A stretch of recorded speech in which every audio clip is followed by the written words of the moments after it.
Hello and welcome to Express Sports Podcast. You're listening to Game Time with me, Mihir Vasavda and Rahul Pandey. Yeah, abhi of course cricket season and we've dedicated our last 2-3 pods to cricket and the Asia Cup and everything else that's happening. And at the same time, I think हमने काफी कुछ और ignore कर डाला है. One of the things being the US Open, ये साल का आखिरी Grand Slam. So we thought, why not just dedicate an episode to that, given that this is the finals weekend. And well, the biggest storyline from the US Open so far at least has been the retirement of Serena Williams from the singles game. And अभी सच बोलूं तो यार I don't know कहाँ से इस चीज की हम शुरुआत कर पाएंगे, because Serena Williams के career का there are so many threads from everything she has achieved on court, off court की it was a struggle to pick one point जहाँ से हम आज का episode start कर पाए. So the easy way, at least the easy way for us, I think it's difficult for the person who's joining us today. The easy way for us was to just speak to someone who has been involved very intrinsically in Serena's journey. And जैसे मैंने कहा हमारे लिए easy था, but Sriram Veera who joins us today, उसके लिए it wouldn't have been that easy because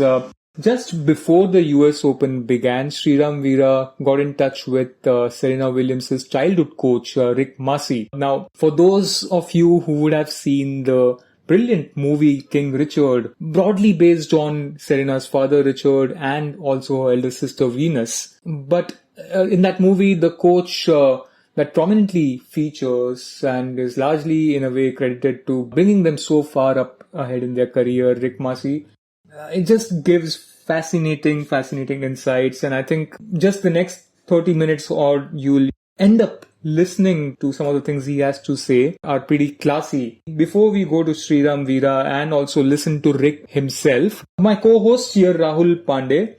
Rahul यार आप born हुए उसके 2 साल पहले Serena started playing professionally. Not to reveal your age and blah blah blah.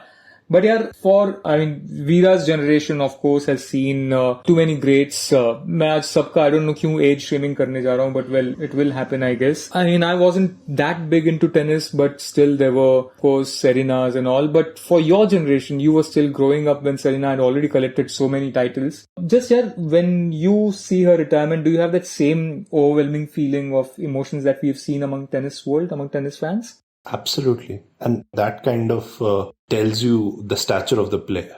When someone like me, who's also not that regular viewer or watcher of tennis, gets so intrinsically involved and so intrigued by the fact that a player who, as you rightly mentioned, started her professional playing career 2 years before I was even born, is retiring from her journey in the singles game. So it just kind of everything around it stops. And we saw it, I think, from the very beginning of the US Open, the outpouring of emotions from fans across social media, as well as those who were attending the games at the venues. There was just so much and all of it about Serena and her career and her journey. I think it's probably, there aren't many players, we can probably count them one hand's fingers, who have such a huge impact, not just on the sport that they play, not just on the sporting fraternity, but on so many people outside of it. And I think this journey that has come to an end in terms of her singles playing career that has come to an end, her influence and impact on and outside the court of tennis, it's just been brilliant. Yeah, I'm just so looking forward to this conversation because Sriram, as we know, had a very interesting and fascinating conversation with Rick Macci, who coached the Williams sisters in their teens and was a key figure in their journey. So yeah, I think we shouldn't waste much time and just throw the mic to you, Sriram. Before we get into the specifics of the conversation though, what was your idea behind this story and just how important a figure has Rick been in both the Williams sisters' journey in the sport?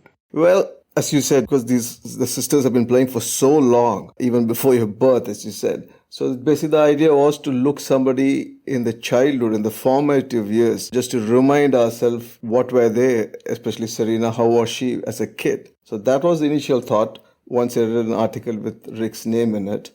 And then it struck me that many of the stuff which we now identify as Serena's touches and Serena's personality was obviously ingrained in there during that age. What we see now is in inchoate form, it was already there. She's saying there is no Serena without Venus. It's not a platitude. Once I spoke to him and I read a bit about the early years, it says so much. It's absolutely right statement what that she made. I don't think this question is what would Venus have been without Serena. I think she would have been just fine. She probably won more US Open titles. But the way, the kind of personality that she set in, when Venus was 17 years old, okay, and she was the big king. She was the big queen. She was everyone was looking for her. And she says this fascinating quote, "I'm tall, I'm black, everything is different about me. Just face the facts." And she says 17. So obviously, you know, an elder sister who speaks like that is obviously setting an example what we saw in Serena. Anyway, so this was the idea to understand the formative years. And this gentleman, Rick, as I found, was a very, very passionate talker. And he was deeply involved with the sisters. So that's why I went to them. Brilliant. You mentioned Venus and Serena's, their mindset and stuff, but the first thing that we'd like to play from your interaction with Rick, now, and just for our listeners, the way we'll be going about, rather than playing the whole interview, although it's fascinating, we just thought we'll pick up the interesting bits and pieces and then provide context to whatever Rick has said. So it all started in 1991, and this is what Rick described his first conversation was like with Richard, and him being convinced to travel to Compton, which was a very tough neighborhood in the US in Los Angeles. So yeah, here we go. It was 1991, and I got a call from Richard Williams and two daughters, Venus and Serena, and I'd like you to take a look at them. And I actually heard of Venus about 4 months earlier. There was an article in the New York Times. She was undefeated in the 10 and unders. I heard the name, but, you know, that was kind of it. He said, "Can you come to Compton?" And I didn't know anything about Compton. This was the early 90s. All I knew was like riots and, you know, that type of stuff. And he goes, hey, Rick, I promise you won't get shot. He was like a funny guy, you know, and it's like, and that was actually in the movie, by the way. And so it was, we had a great conversation. And so I don't know why I did it. I've never went to see a player. They either came to the academy or I saw them at a junior tournament. But for some reason, I just decided, you know what? I'm going to get on a plane and I'm going to go out there and take a look. How crazy is that? How crazy is that, Sriram Veera? अगर जो आपको कोई phone करके कहे कि यार आप आ जाओ, I promise you won't get shot, would you take the first flight to that locality and spot a couple of players? Yeah, no way I would have gone. But once I spoke to this guy, Rick, and I could easily understand why he has this personality who would have done that. So he lands up. He tells a beautiful story. He lands up that evening. So he meets Richard. Venus is on one lap. Serena is on another lap. And he sees immediately a very close-knit family hugging and kissing. And he's the guy who's flown from wherever he was, from Florida, right? And Richard produces a paper out and fires away questions, just checking whether this guy is right for his kids. 9 years old, 10 years old. World is just about a little bit hearing about Venus at that point. Serena, nobody knows. And so he's like, whoa, I'm being grilled. But he understands where it's come from. So then they say 7 a.m. tomorrow we meet. So a bus arrives and he gets into the bus, Rick that is, and he sits and he gets a hard poke in his bum because the spring is jutting out. He turns behind, he looks, Venus is there, Serena is there, and beyond them, tennis balls, trash, clothes, McDonald's wrappers, and stuff like that. Absolute messy trash is in that bus. And he's been told that we are going to the East Compton Tennis Club. He says, okay, anyway, I've come here, might as well go. The bus pulls up in front of a public park. They get down, he goes in, the people are smoking, drinking, passed out. And he can see a basketball court at a distance and he's just still quiet. He's walking towards that. People in basketball court part like a sea, as he said. And then they finally says, okay, here we play. He picks out his new balls and he's already got it shipped because he was going to come and meet. Richard intervenes. The father says, no, nothing doing. We're going to play with old dirty balls. That's how we do. It's got obvious helps. The players who play cricket and tennis ball would know the ball skids low. So the kids who are playing has to really bend and swoop. So Richard has his theory all worked out. He said, so Rick says, okay. And then he starts hitting. And he says in the first session, nothing magical he saw. No great shakes. And it's like, oh my God, what am I doing here in the middle of nowhere, Compton, California? These kids are okay, athletic, but I don't see anything special. He says, okay. And then I said, let's play a competitive game. And so he and Serena pair up and they play against Venus, who's mature. Then he says, Arumba, he says the entire landscape changed. Probably we'll hear that audio now. I never saw two little kids try so hard to get to a ball. It was brutal. I mean, I have a lot of kids that try hard. You know, I've had obviously Capriati, Sharapova, a lot of people, but this was different. They ran so hard, they almost fell down, and their nose was almost touching the ground. So now I start thinking to myself how big they're going to be and strong, and I go to Richard, and this is in the movie, because it was more about Venus, because she was more mature. I said, hey, Richard, let me tell you something. You got the next female Michael Jordan on your hand. And he puts his arm around me, and he goes, no, brother, man, I got the next two. Okay, so let me finish the story. So then Venus goes, Daddy, can I go to the bathroom? Hugging, kissing, just like you see in the movie. So then Venus walks out the gate on her hands for 5 feet, does backward cartwheels for 5 feet. Now I'm thinking, whoa, not only can these two girls be number one in the world, I think they can transcend the sport, okay? Because in the 90s, if you were big and strong, you weren't nimble. They were going to bring a whole different athleticism to the game. That's really, really fascinating to hear because it's a big what if moment, right? I mean, he refers to, as it's played out in the audio, that he goes to Serena and Venus's father and says that you may have the next Michael Jordan at your hands. And then he says, no, I've got the next two. And it's almost such a big pivotal moment for tennis to ask itself that the sport got two of the greatest to ever grace it. But it could have been any other sport as well. Talks about the athleticism of the two sisters that really shook him up when they played as a doubles pair. But what can you further elaborate on that side of the conversation that he had on the two sisters and his first reactions of watching them play together and then his conversation with their father? By the time then he's obviously stunned, he tells Richard and he hears what Richard says and he knows now that, okay, I'm in midst of a special family who seem to know where they're going. It's not like a coach who has to tell a parent that, hey, I think your kid are good. Here's it's ulta is happening. So he knows. And so not immediately, as in Rick develops from, here has come there to coach, if you remember. Now he's decided that he's going to fund the two sisters as well. So funding is huge money. He has to pay everything. He puts them through ballet classes, stuff like that. So beyond yoga and stuff like that, beyond the tennis. So the whole vision now is changed. They moved to Florida to his academy.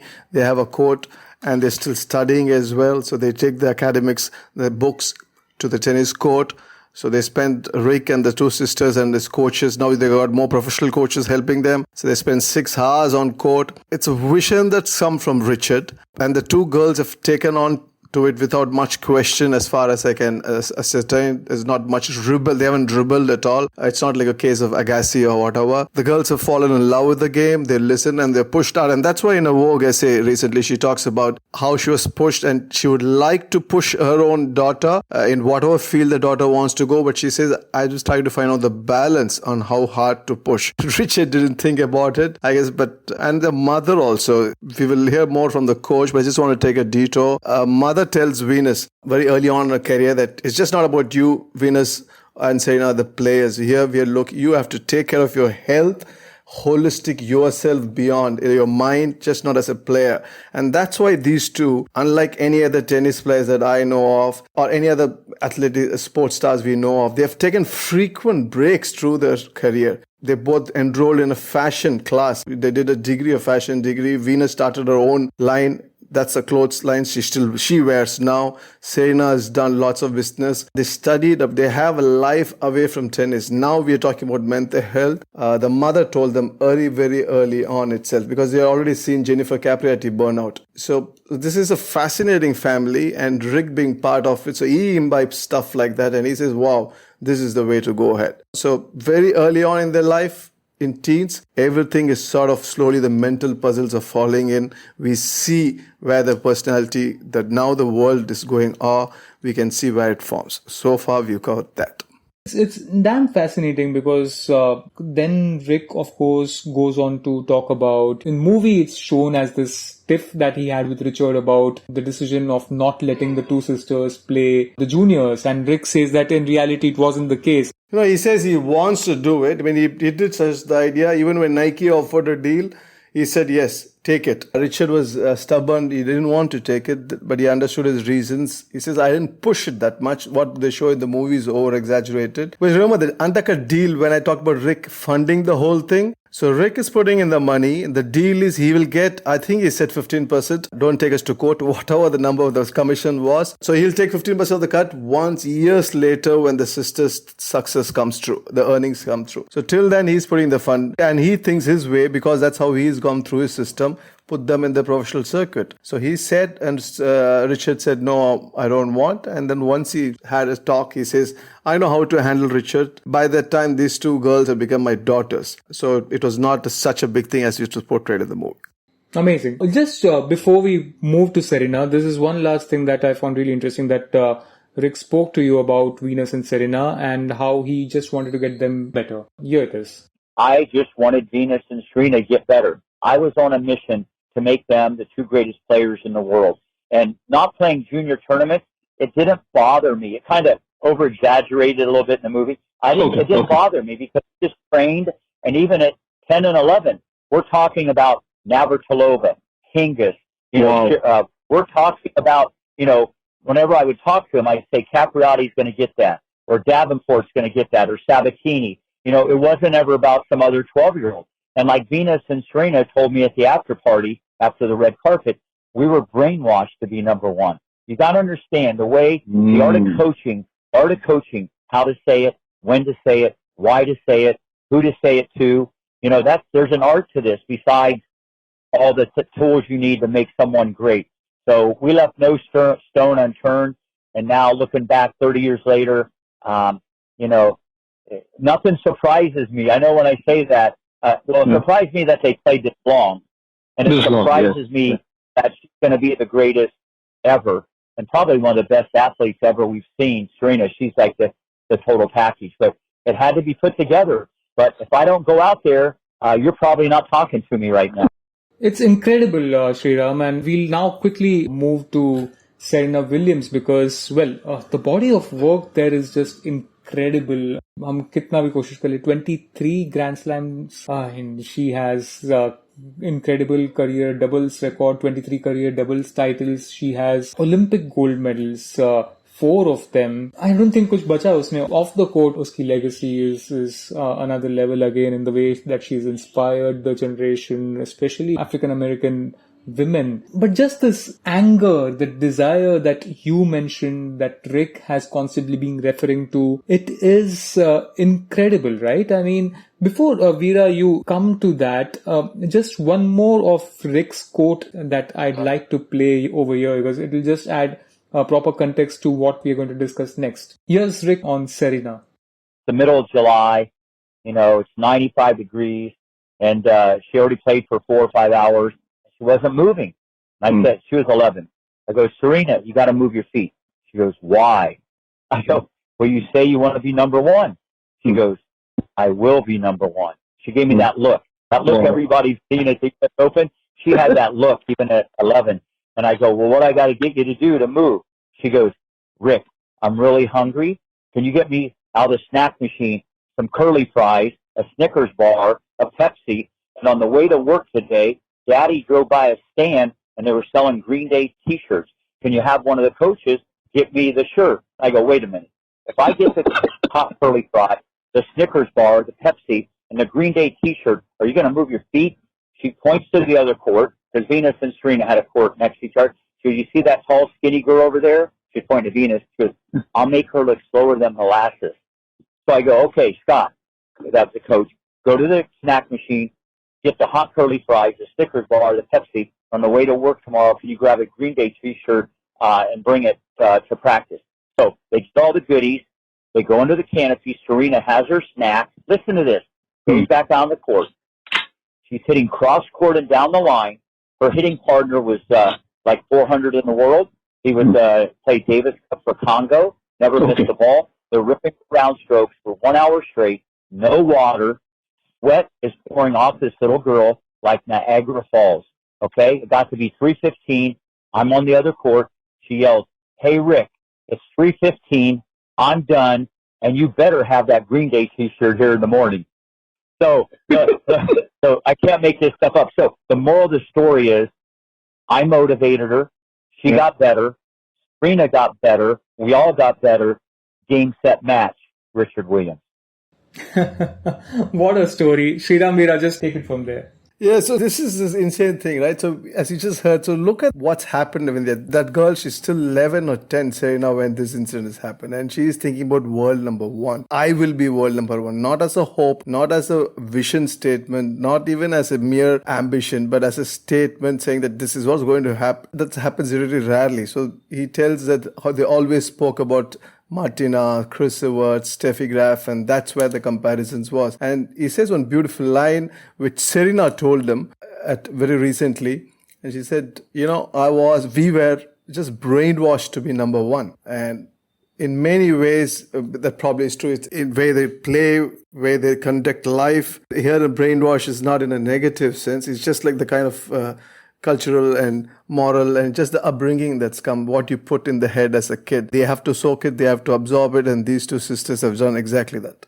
Yeah, it's brilliant to hear that, because for some of the champion athletes, you look at their journeys and you find this is one basic common trait, right? They are molded into that, or just naturally have that sort of personality from a very early age. But let's move forward, since we are a little bit short on time. What happens further in the conversation when you talk to Rick about the legacy that this player has left, and in singles, and how he feels that for Serena and Williams, the journey in the sport is not yet done as far as the doubles game is concerned? Yeah, I mean, he lists out all the titles which Mihir just said, 23 Grand Slam, blah, blah, blah, gold medal. And he says they could have won lots more, but you also have to eat and sleep, right? That was his word, I remember. That's exactly, and as I said a short while back, what their mom said. So they also took care of the mental health, and so they had life outside. So that's the only thing is probably stopped them from winning more, or probably without that they would not have won. So that's the legacy, and I think he goes on to say that Serena is one of the best, not one of the best, the best women athlete that he's seen, not just a tennis, women athlete he's seen. And it's very difficult to argue against. Venus has also done extremely well. And now, I don't think they're going to retire. They will play doubles for 2 more years. So that should be interesting, because even now she's left it vague and open, Serena that is. And Venus has always said, I will be focusing on doubles. She hasn't said with Serena, but going by what the coach says and going by the vagueness in the statements, so we might get to see 2 more years of doubles from them. So that will be awesome to watch. So there's no pressure on single, there's nothing else, just doubles. I think they can do it. The thing, basically it comes down to the thing is whether Serena wants it. Venus has said that she's going to play. Serena has talked about evolving, so it will come down to her, I guess. Yeah, and just to hear what Rick has to say on this, and it's interesting, his perspective too, so here it is. Serena's next act is going to be even greater. I think she's inspired so many people, not just the African-American community, but people all walks of life. If I can do it, you can do it. Look where I came from. I wasn't in the front row. I wasn't in the back row. I wasn't even in the building. Look where I came from. If I can do it, you can do it. What a story to inspire all people, no matter what age. Incredible. And just final closing thoughts on this. Guys, Rahul, Sriram, हमेशा we throw these acronyms, GOAT and all those things, but I think in case of Serena, it truly fits right. I mean, isn't it? BBC ले लो आप, Tennis Channel ले लो, कोई भी आप reputed agencies ले लो सारी जो international है, they've unanimously said that she is the greatest female player of the Open era. Even beyond a tennis court, she has changed so many things, like we earlier mentioned, for African American women, her fashion sense even, right? I mean, that's also always been spoken about so highly when it comes to Serena. Sriram, just in terms of legacy, we've seen so many players who have transcended their sports. Where will Serena fit in according to you? And I think there is a brilliant Rick Macci quote to end this thing, but yeah, just to hear your views on the legacy she leaves.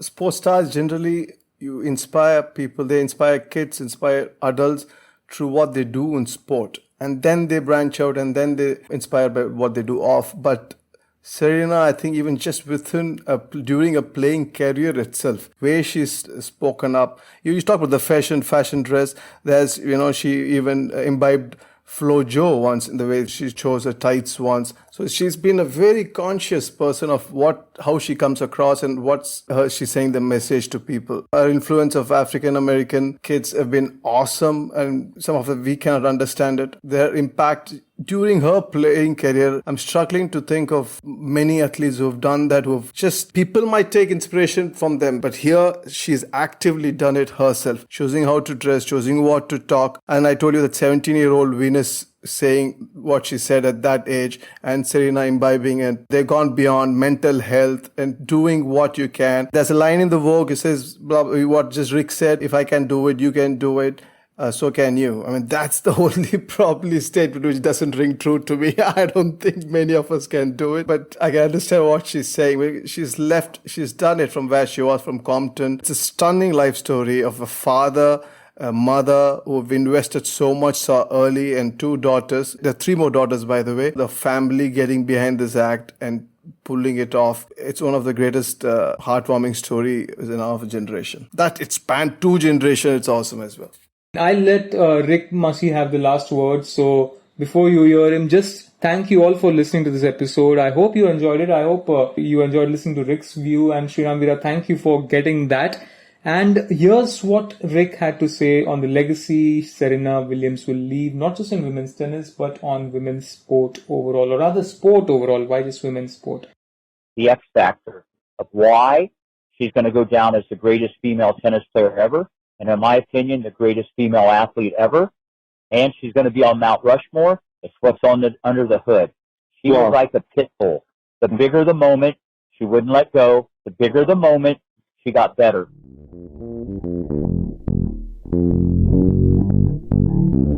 You were listening to Express Sports by the Indian Express. This week's show was edited and mixed by Abhishek Kumar and produced by me, Shashank Bhargav. If you like the show, then do subscribe to us wherever you get your podcasts. You can also recommend the show to someone you think will like it, share it with a friend or someone in your family. It's the best way for people to get to know about us. You can also tweet us at Express Audio and write to us at podcasts@indianexpress.com.